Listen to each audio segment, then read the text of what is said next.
ደማቸው እኛ እንደዚህ ተሸክመናቸው ስናወጣ በላያችን ላይ እንደ ጎርፍ ይፈስ ነበር። ይሄ ነው የሀገር ፍቅር ስሜት ጥጉ። ጀማል ከዲር ከራጋ አልኩት። ምን ሆኖ ሞተ?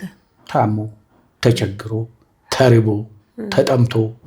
እዛ ጋ ግን እርሶ ፎከሩ አሉ። ጆሌ ጅባት ያበቱ ፈርደኑ ዶሎታ ኩተቱ ጆሌ ጅባት ያበቱ ፈርደ ቦሎ ያበቱ ፈርደ ቦካ ምናምን እያልኩ ሲፎክር ሲመጣ ጓደኞቼ ያዳላይ የተሸከምኩበት ደረቴ ብሎኬት ተሸክሜ ልጄን ወተት ገዝቼለት ይገባ ነበር።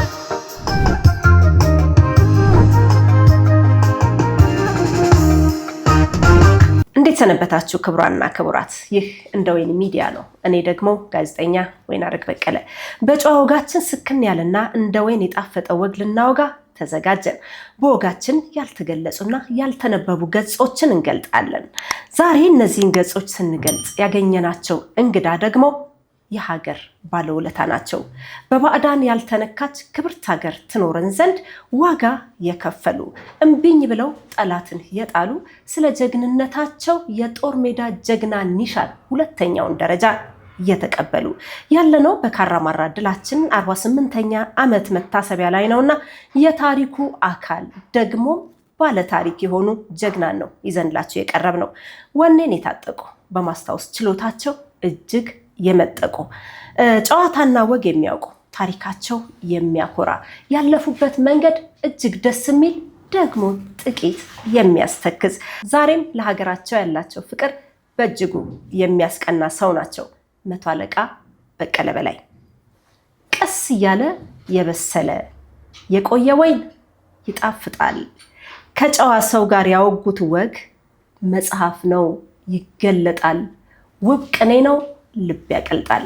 ክቡራንና ክቡራት ቻናላችንን ሰብስክራይብ፣ ላይክ እና ሼር እያደረጋችሁ አብራችሁ እንድትቆዩ በታላቅ አክብሮት ጋብዛለሁ።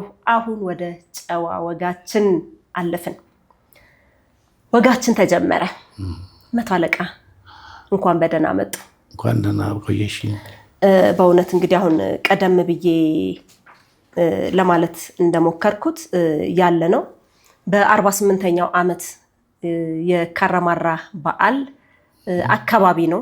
የመታሰቢያ ጊዜው አሁን ነው። እርሶ ደግሞ ለዚህ ወቅት በጣም ትክክለኛው ሰው ነዎትና የእንደወይን ሚዲያ የጨዋ ወጋችን እንግዳ ስለሆኑ ከልብ ነው የማመሰግነዎት።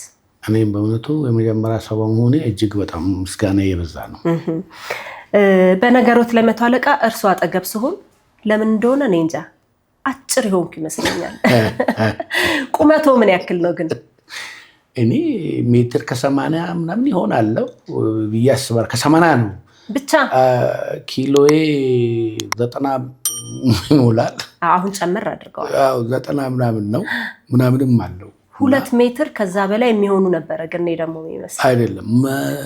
1 ሜትር ከ82 83 ከ85 አንሞላ ደጋ ነው። መልካም እንግዲህ ቀደም ብዬ እንዳልኩት ያለንበት ወቅት በትክክል ከርሶም ታሪክ ጋር ከሀገርም አኩሪ የተጋድሎ ድል ጋር የተገናኘ ነውና በድጋሚ እንኳን አደረሰውት። እንኳን አብሮ አደረሰው። እስኪ ወደ ኋላ ልመልሶት። የእርሶ ታሪክ ዋነኛው ጉዳይ የሚያጠነጥነው በሶማሊያ ወረራ ጊዜ ከፈጸሙት የጦር ሜዳ ገድል ጋር የተያያዘ ነው።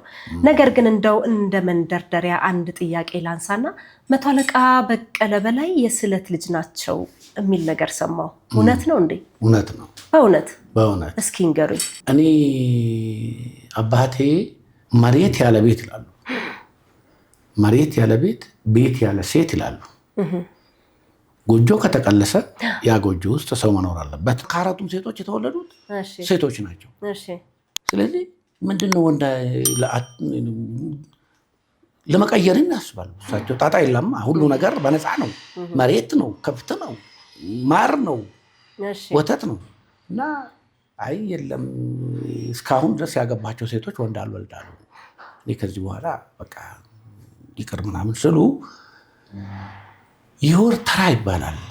መሬቱን እንደዚህ እንደ ፖሊስ እንደዚህ አሁን አገር እንደሚያስተዳድሩ ፖሊስ ሰላም ጠባቂ ምናምን አይደለም። የወር ተራ ሲደርሳቸው ሄደው ወር ተራ ይጠብቃሉ። ባለ ርስቶች ናቸው። ጭሰኛ አይጠብቅም። በወቅቱ ይባል የነበረ ነው። ጭሰኛ ዛሬ የለም። እና ጭሰኞቹ ሳይሆኑ የሚጠብቁት ወረዳ ጋር አውራጃ ጋር ያኔ አውራጃ ነበር፣ ክፍለ ሀገር ጋር ቤተ መንግስት የትም መጥቶ ነው ሀገር የሚጠብቀው ባለርስቱ ነው። የወር ተራ ይባል ወር ተራ ሊጠብቁ ይሄዳሉ። ሲሄዱ አንዷን ስንቅ ምናምን ነው እየተመላለሰ እዛ በጋማ ከብት ጩኮ ጨጨብሳው በሰው ምናምን ተደርጎ እዛ አባቴ ሲኖሩ እዛ ይጠበቃል። በኋላ ምን ስንቅ መመላለስ ትኩሱ ለምን አይበላም? እዚህ እኮ አንድ ሴት አሉት እና ለእሱ የምትገባ እሷን አግቧትና አመት ነው የሚጠብቁት። እንግዲህ እስከ 1 ዓመት እስኪ አይ የልጅ እናት ናት። ደግሞ ታላቅ እህቴ ለሌላ ሰው የተወለደች ታላቅ እህት አለች። እሷ ገና የ3-4 ዓመት ናት። አይቺ ወላድ ገና እንደግማ ደግሞ ሴት የወለደች እንደሆነ ይባላል። እንግዲህ እኔ አልተወለድኩ። ሄዱ ከሴትዮዋ ጋር እግዚአብሔር ፈቀደና፣ ማለትም ሴትዮ እናቴ ማለት ከእናቴ ጋር ተዋወቁ። እሳቸው ይታወቃሉ፣ ባለርስት ናቸው። ጣጣ ብዙም ውጣ ውረድ የለውም በምናምን ነው። ተገናኙ፣ ተረገዝኩ ይባላል።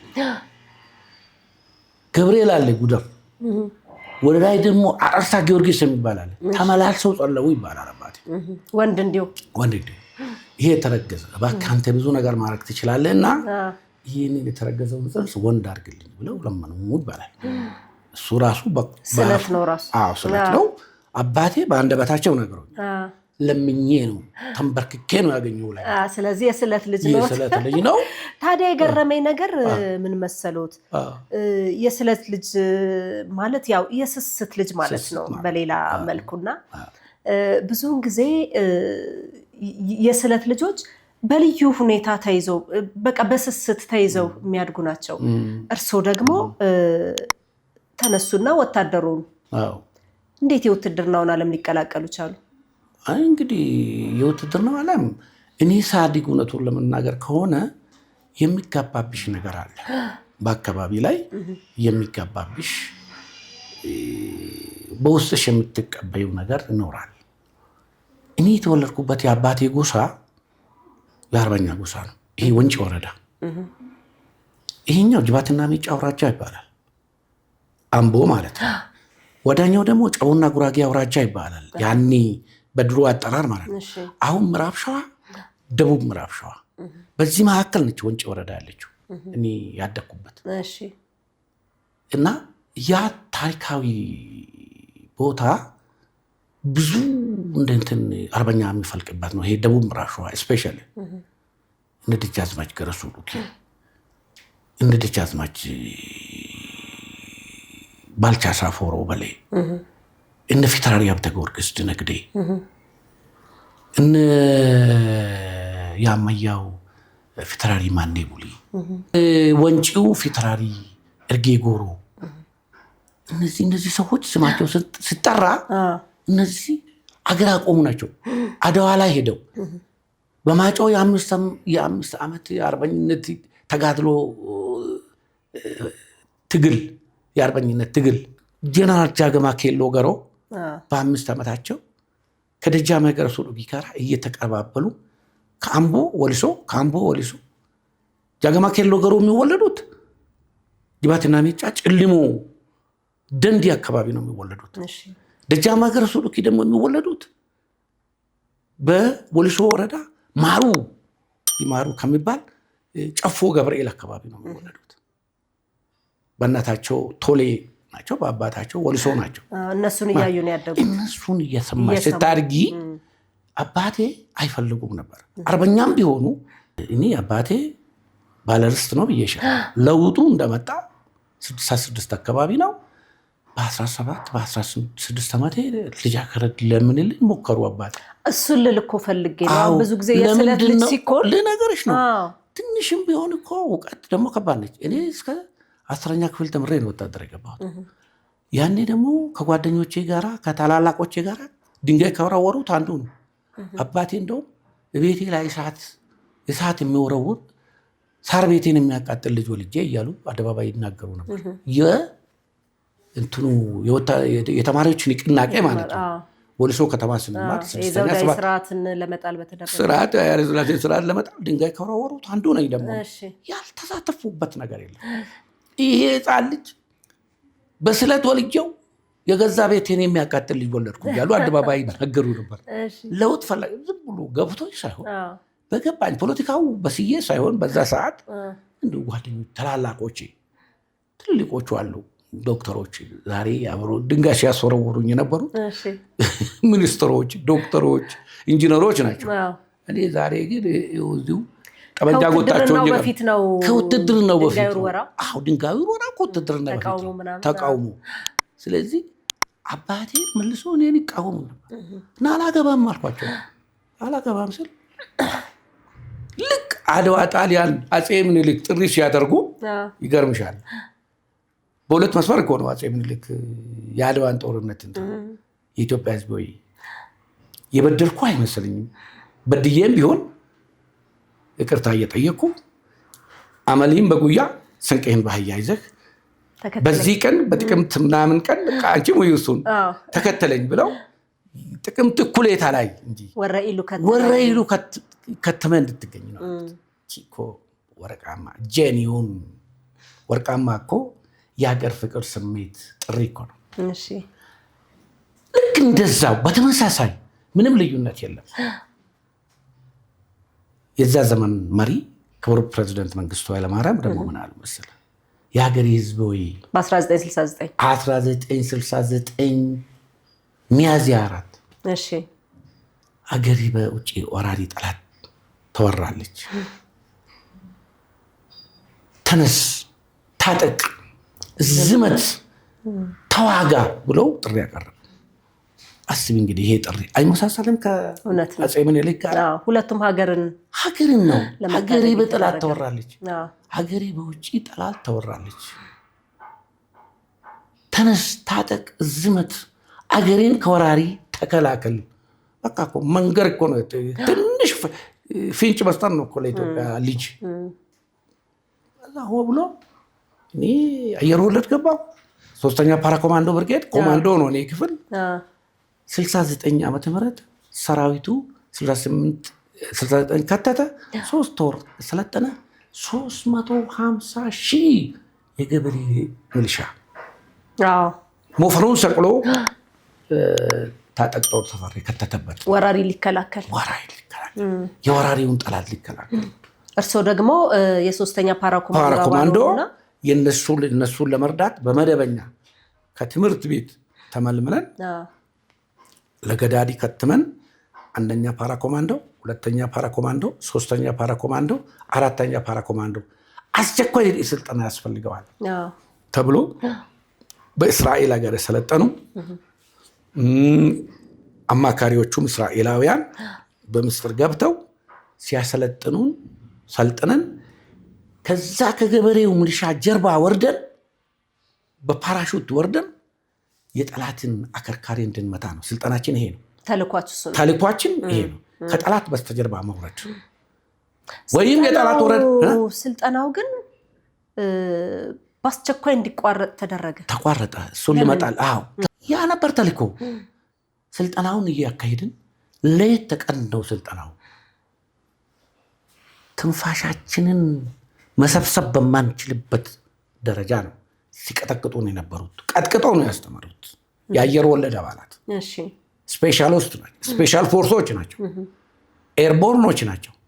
እና ስልጠናውን የተፈለገው ስልጠና ለ2 ዓመት ለ3 ዓመት የነበረውን ስልጠና እያሳጠሩ መሰረታዊ ነገሮቹ ሰልፉን፣ ጠመንጃ ኢላማ ተኩሱን፣ የኮማንዶ ትምህርቱን እነዚህ ያስቀደሙ።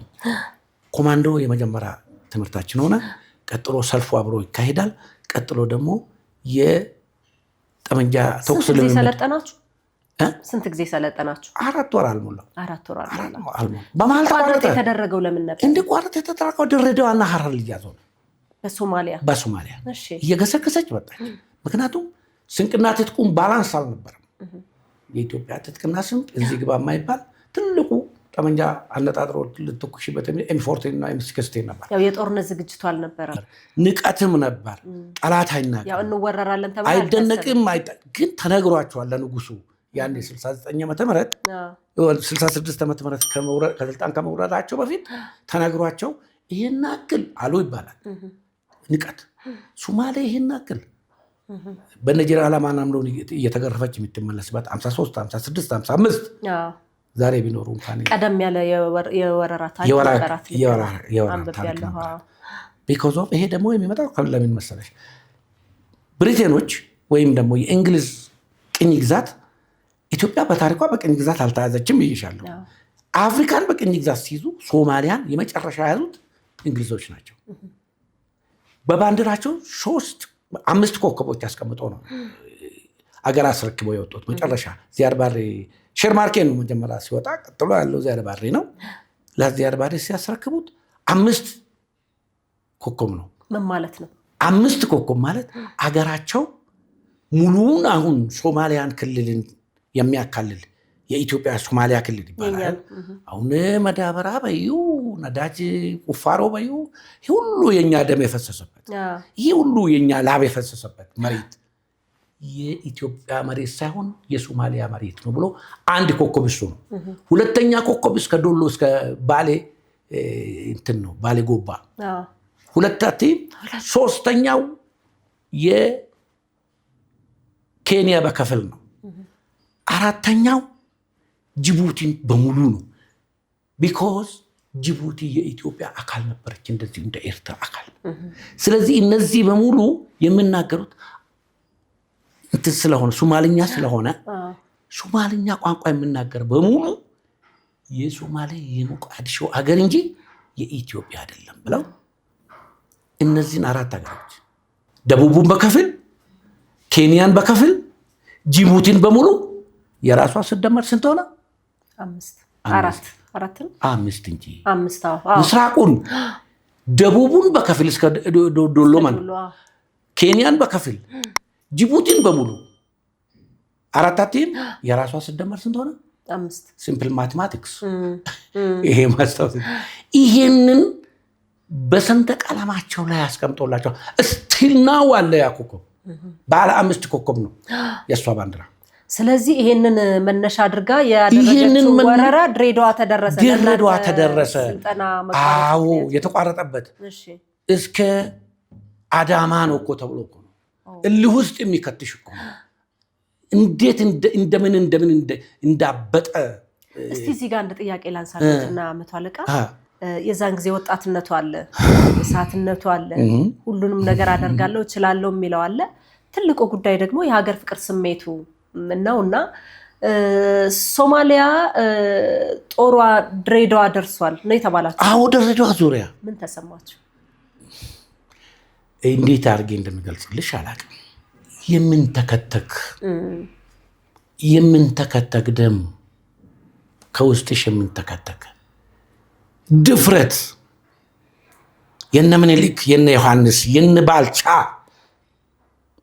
አስም የተረገጠ ነው። በግሌ ማሰብ የነበረው የነ ገረሱ የነ ጃገማ ኬሎ የሌሎቹም የቅድም የጠራሁልሽ ጀግኖች አርበኞች የአያቶች ሁሉ ሰው አይነጋገርም።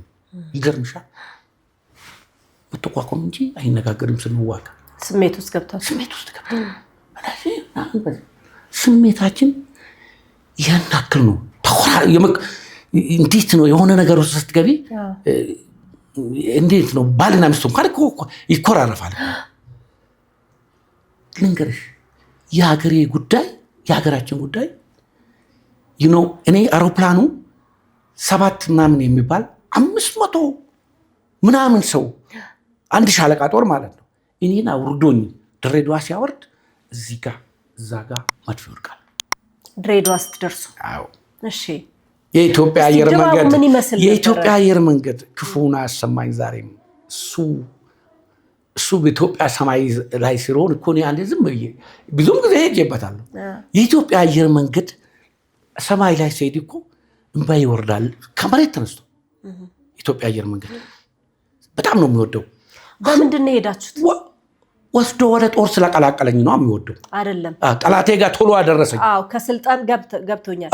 ከስልጣናው ተነስታችሁ ወደ ድሬዳዋ የሄዳችሁት በኢትዮጵያ አየር መንገድ አውሮፕላን? በኢትዮጵያ አየር መንገድ ነው እንዴ? ስትጓጓዥ እኮ አውሮፕላን ማረፈው። በዛን ጊዜ የድሬዳዋን፣ የጀልዴሳን፣ የሽንሌን በዛ በኩል የመጣው ሌሎቹ እንዳለ ሆኖ የኢትዮጵያ አየር ኃይል በጠላት እጅ ስር እየተደበደበ ነበር። እነ ጀግኖቹ እነ በዛብህ ጴጥሮስ፣ እነ ለገሰ ተፈራ የዛ ሬጅመንት አዛዥ የነበሩት በሌተና ኮሎኔል እንትና ነበሩ። ሌተና ኮሎኔል የአየር ኃይሉ ዋና አዛዥ በኋላ እንዳንደስሩ ስም ጥሪልኝ እባክሽ በእናትሽ። አማሃ አይደለም፣ ከአማሃ በፊት ፋንታ በላይ ስላልደረሽበት እኮ ነው ችግሩ። ቶሎ ማታቀብኝ ነገር በ81 መፈንቅለ መንግስት በቃ ያ ሾ ተላይ የበላቸው ሌተና ኮሎኔል ነበሩ። ሌተና ኮሎኔል ፋንታ በላይ ማለት ስትሮንግ ፋይተርስ ናቸው። እነ ለገሰ ተፈራን የፈጠሩ ናቸው። እነ በዛብህ ጴጥሮስን የፈጠሩ፣ እነ ባጫ ሁንዴን የፈጠሩ ናቸው።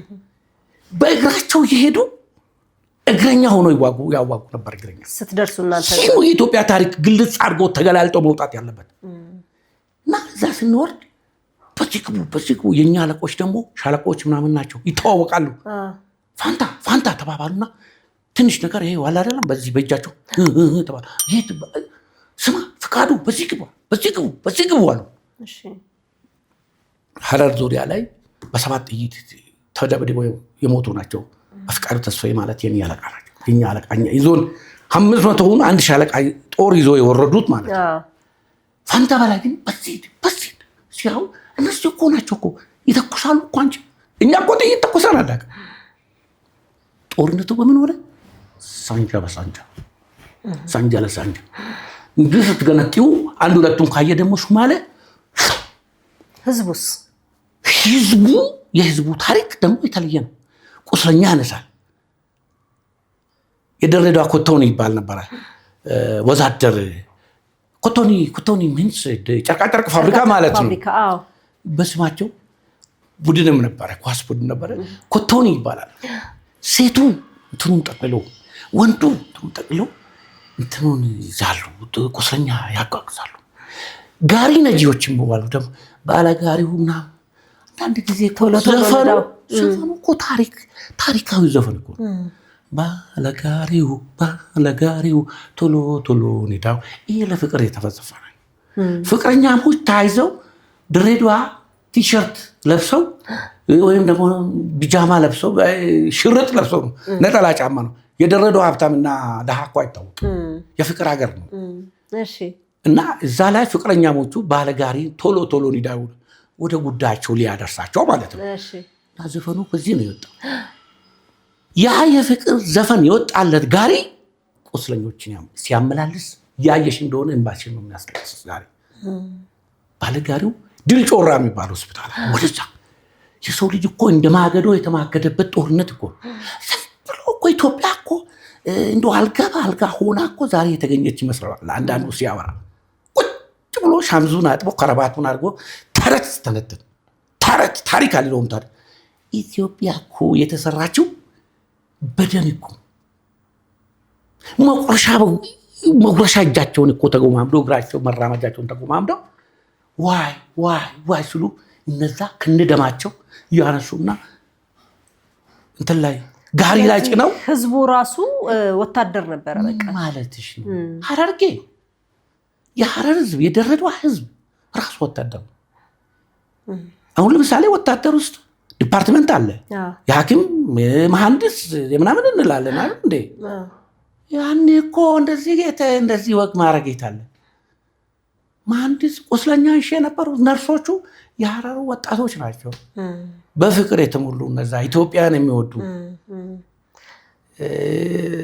መጽሐፎት ላይ በሰፊው ተጽፏል። እሱ ቀን የጀግና ወሮታ የተባለው መጽሐፎት ላይ ጽፈውታልና አንድ ነገር ላስታውሶት እስቲ ከሱ መካከል በወቅቱ ድሬዳዋ ገብታችሁ ያሉት ሁኔታ እንዳለ ህዝቡም ወታደር ሆኖ ሀገሩን በሚከላከልበት ጊዜ በሀገር ንብረት ላይ ህይወት ላይ ጉዳት እየደረሰ በነበረበት ጊዜ ካዛዣችሁ አንድ ወሳኝ የሆነ ግዳጅ ተሰጣችሁ። ያ ግዳጅ ምን ነበረ? የድሬዳዋውን ለነዛው ለና ኮሎኔል ፋንታ ትተን እሺ ጥልፊያው ወዴት ሆነ መሰለሽ? ሐረር ከተማ ላይ ያዘው ባለፋስቲክ ውተባል ሐረር ተያዘ። within a second ደቂቃ ውስጥ የሆነ ነገር ሊሆን ስለተፈጠረ ኦኤም የሚባሉ ሎንቺኖች አሉ። ጥሩ ታስታውሻለሽ? ሎንቺን የሚባሉ ኦኤም ነው እንትናቸው። እሺ አምቦ ለመድረግ ግግግግግግ ትላለች። ዋት ከተነሳች ማታ እነሱ ነበሩና ፍጥኑ ተባለ። ምንድነው? ጭቃ ተለቅልቀው ሳር ካሞፍላጅ ከጠላት እይታ መመሳሰል አድርገው ሌሎችም መኪኖች ጭቃ ተመሳስለው ቆሟል። ስታያቸው መሬት ይመስላሉ። ለአዲስ ግቡ ተባለ። እዛስ ጥልቅ ጉዞ ቀጠሉ። የደረስን ሐረር ሬዲዮ ጣቢያ ይባላል። ሳንፊል ይባላል ቦታው። ሳንፊል ሐረር ሬዲዮ ጣቢያ ስንደርስ መድፍ እየዘለለ ሐረር ከተማ ላይ ይወርቃል። ቀላዳምባ ላይ ይወልቃል። ቦቴ ላይ ይወርቃል። እነዚህ የሐረር ከተማዎች ናቸው። ቦቴ በነገሮች ላይ ቦቴ ማለት የተቃጠለ የጃፓን ከተማ አሜሪካን ጃፓን ስታቃጥል ግን እዛ ቦቴ ማለት ወጣቶች ምናምኖች የምንዝናናበት አየር ወለድ አየር ምናምን የሚባሉ ሆቴሎች የነበሩበት ነው። ዛሬ ምን ደረጃ ላይ እንዳለ አላውቅም። ህፃናት ልጅ ሆነን ትንንሽ ልጆች ሆነን እዛ ጋር ስንል አየር ወለድ ሆቴል ሲባል በቃ ቤቱ በሙሉ እኛ አየር ወለድ አይደለም ሄደን ምን ሙላበት የሚጠጣ ጠፍቶ ውሃ እየቀዱ እየሰጡበት ታሪካዊ ብዙ ታሪኮች አሉ። አየር ኃይል ደግሞ የሚባል አለ። ያ አየር ኃይል ደግሞ መጫወቻ ነው፣ እንደ ዳንስ ቤት ምናምን። ሐረር ሲጀመር የቆንጆ መፍለቂያ ነው። እዛ ነው እንትን የምናደርግ መዝናና። እዛ ጋር ይጣላል እሪ ይላል የሐረር። ዛሬ በአጋጣሚ ይሄን ሼር ተደራርጎ የሚሰቡ ሰዎች ቢያዩ እኔን ያስታውሱኛል እና ፓራን ያስታውሳሉ፣ ፓራ ኮማንደር ያስታውሳሉና እሪ ነው የአስተኳሹ ድምፅ ይሰማል። ኦፒ ይባላል። የግንባር ቀደም አስተኳሽ ማለት ነው። የሶማሊያው ማለት የጠላት ኦፒ ማለት ነው፣ ወይም የግንባር አስተኳሽ ማለት ነው። እና በሶማሊኛ ነው ኦሪያ ማ መቀሌ ይሰን ይላል። ይሄ ማለት ይሰማሃል ወይ ማለት ነው። በለው ድገመው እዛ ላይ እዛው ላይ ድገመው ሲባል ማዲያ ላይ ወድቆ ዘለለና ነዳጅ ጫን ቦቴ ላይ ወደቀ። የት ላይ ሆነው ነው እሱ አስተኳሹ? ፋዲስ ተረተር ላይ ሆኖ ሶፊት ተራራ ትባላለች። ኢትዮጵያና ሶማሌነት ምን እንደሚመስል ያሳየንበት እና እዛ ላይ ይሰማችኋል። አንበሶቼ ነው ምኑ በስዋችን አዛዣችን በፍቃዱ ተስፋ ይባላል። የነ ጀነራል መርዳሳ ሌሊሳ ኮርስ ናቸው። ዛሬ ቢኖሩ ወይ ምን እንደሚደርሱ አናውቅም። እድሜያቸው እንትን ይላል። ወይ ወዝ ሻለቃ ናቸው። እንደ አንበሳ ደቦል የተቆጡ የአየር ወለድ ልብስ የሚለብሱ ዊንጋቸው የመጨረሻ ደረጃ ላይ የዘለሉ ከተቆጡ እንደ ነብር እንደ አራስ ነብር የሚቆጡ ናቸው። በህይወታቸውም ሲቆም እኔ እስኪያልፉ ድረስ በፍቃዱ ተስፋዬ ሲስቁ አይቻቸውም አላውቅም። በጣም ሲስቁ ፈገግታ ጥርሳቸው አይታይ። ምን አይነት ግዳጅ ሰጧችሁ? ልክ እዛ እንደደረስን እዛ ጋር ይታያቸዋል። እንግዲህ አንዲት እናት ሀገር ወይ ሞት ብለህ ነው የመጣው። ሰብሰብ አድርጎ አንዲት እናት ሀገር ወይ ሞት ብለህ የመጣው ይታያል እዛ ጋር አሉ። የጠላት መድፍ እኮ ነው ይሄንን የሚያቃጥለው። የጠላት አስተኳሹ ደግሞ ይኸው እዚህ ላይ ነው፣ ተራራ ላይ ሶፊት ተራራ ትባላለች። እዚች ጋር ይታያል። ድምፁ ይሰማኛል። አሁን ስናገራለሁ። ሄዳችሁ እሱን ሰውዬ ከነነፍሱ ይዛችሁ ካልመጣችሁ የኔ ወታደሮች አይደላችሁ፣ የአየር ወለድ አባል አይደላችሁ ማለት ነው። አስተኳሹ ከነነፍሱ ነው ይፈልጓል። አስተኳሹ የተቀመጠው በአንድ ሻለቃ ጦር ታጅቦ ነው የሚያስተኩሰው፣ ተከቦ ጥበቃ ማለት ነው። ከዛ ሲለን እንሂዳ አሁኑ ነው የእናንተ መልስ ምን ነበር? አሁን እንሂዳ ማን ይሄዳል? አሁን እንሂድ አላችሁ? አሁን እንሂድ አልናቸው። ቆዩ ዝም በሉ ደግሞ በበትረ መኮንናቸው ትንሽ ጎሻም ያደርጉናል እየቸኮልን ተመለስ እኮ ብያለሁ። አሁን እዚህ ጋር ልጨርሰን ነው ምናምን ይላሉ። ጠሩ። ወታደራዊ ትእዛዞች አሉ። እንደዛም ሆኖ መቶ አለቃ መለስ ኃይለማርያም አቤት ጌታዬ ሰላምታ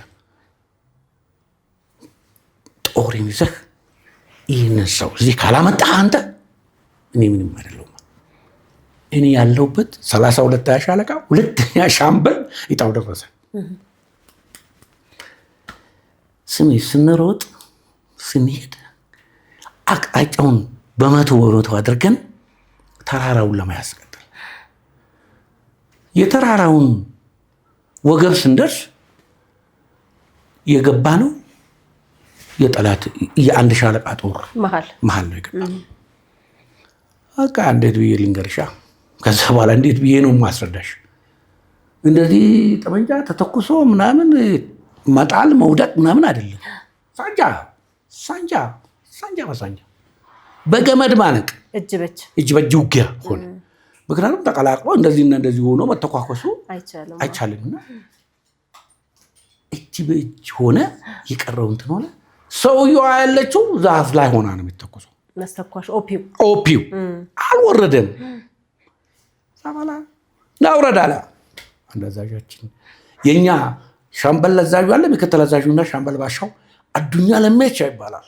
አሁን አርሲ ክፍለ ሀገር ውስጥ ሰውነት ሁሉ ተሰባብሮ ምን ብሎ ደክሞ አርጅቶ እኔን የሰራኝ ሰው ፓራ ኮማንዶ ነው፣ የአየር ወለድ ስታር ዊንግ ያለው አዱኛ ለሜቻ ይባላል።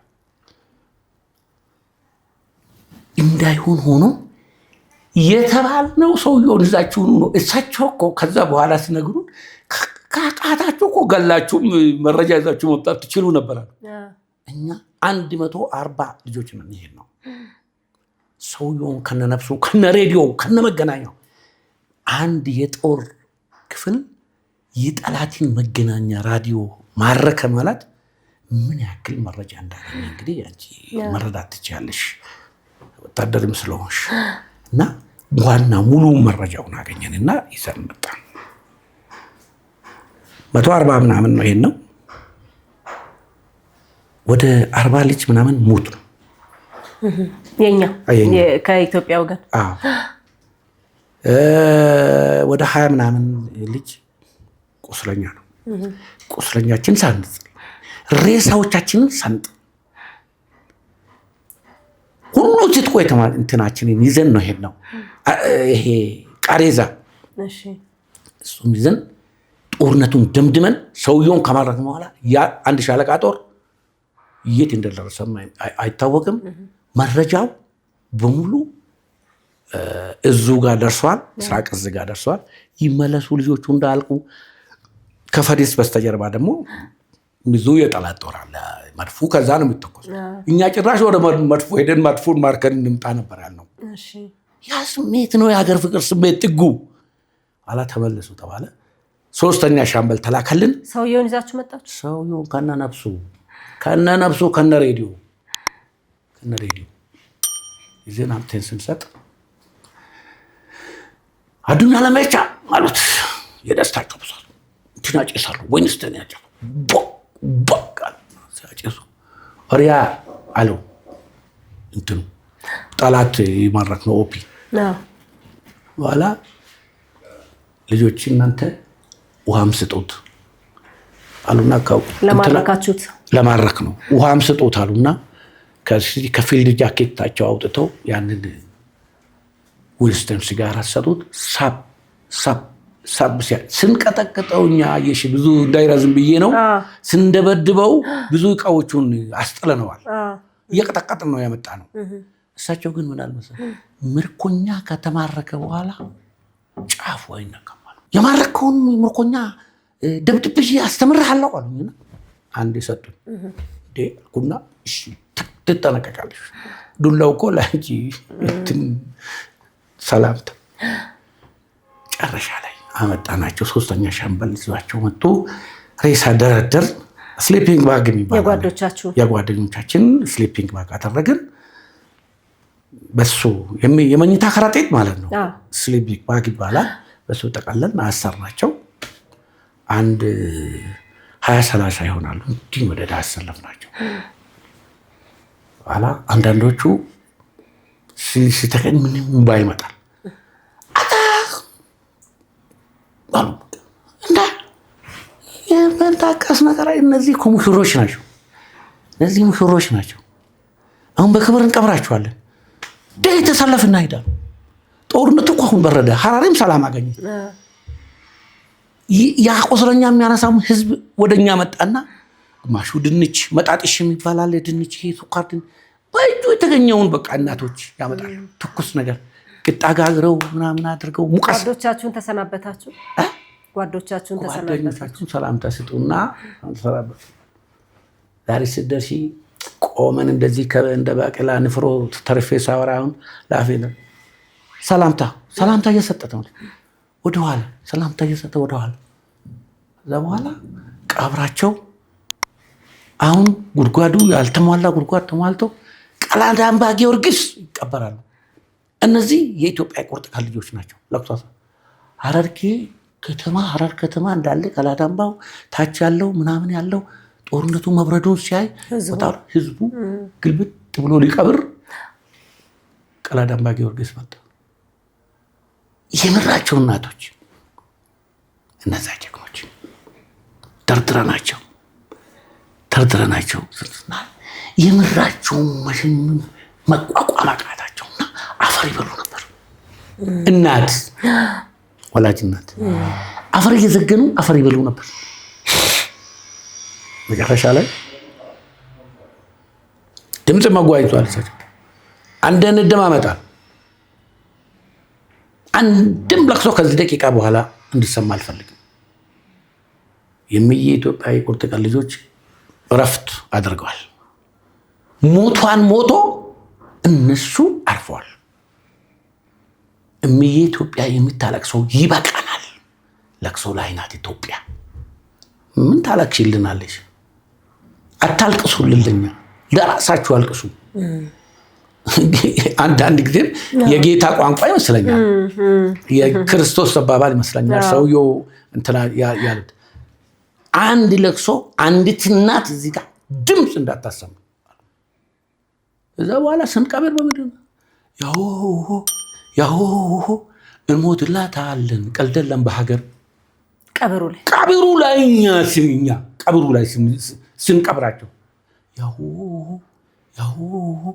እንሞትላታለን። ቀልደለም በድንበር አፈር ይመልሳል። ያቺው መካፋው እኮ የነፍስ ወከፍ ካፋ ነች። ምን ጦር መጣ? ምን አይነት ጦር ነው የመጣው? ምን አይነት ጉድ ነው? ሰላም አገኘች ሀገር ሰላም አገኘች። የመጀመሪያው ግዳጅ በዚህ ሁኔታ ተጠናቀቀ። በጣም የሚገርም ነው። የመጀመሪያ የወታደራዊ ግዳጅ የመጀመሪያ ከጠመንጃ አፈሙዝ ጋራ የተናነቅንበት የመጀመሪያ ሰዎች 32ኛ ሻለቃ 2ኛ ሻምበል ሶፊት ተራራ የዛሬው የሶፊት መጠጥ ፋብሪካ በደማችን የቆመ የሚገርም ነው። ከዛ በኋላ ጉዞ ወዴት ሆነ መቶ አለቃ?